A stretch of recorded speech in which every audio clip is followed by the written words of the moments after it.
वाल्मिक कराडाला 2022 साली ईडीची नोटीस आली होती. त्या नोटीसवर कारवाई का केली नाही अशी नोटीस आज सुप्रिया सुळेंनी माध्यमांना दाखवलेली आहे.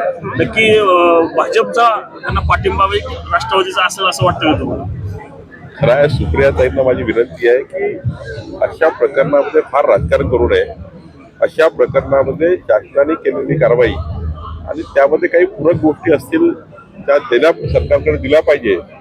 अशा बाबीमध्ये वारंवार त्या ठिकाणी राजकारण करून शेवटी सरकारने या प्रकरणामध्ये खूप पुढाकार घेतला आहे. पूर्ण कारवाई सरकार करत आहे.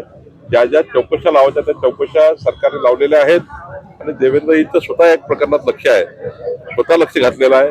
आणि ते नेहमीच अशा प्रकरणामध्ये फार काळजीपूर्वक या प्रकरणाला अंतिम करेपर्यंत आणि आरोपीला पूर्ण न्याय, आरोपीला पूर्ण त्या ठिकाणी शिक्षा होतपर्यंत, आरोपीला पूर्ण त्या ठिकाणी त्याला शिक्षा होतपर्यंत देवेंद्रजी काम करतात.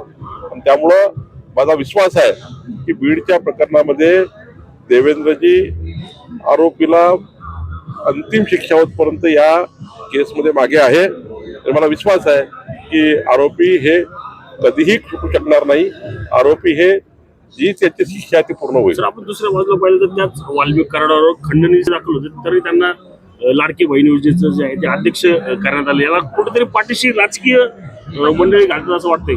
असं आहे की एखादा कार्यकर्ता जेव्हा चांगलं काम करतो तेव्हा त्यांना पदं मिळतात.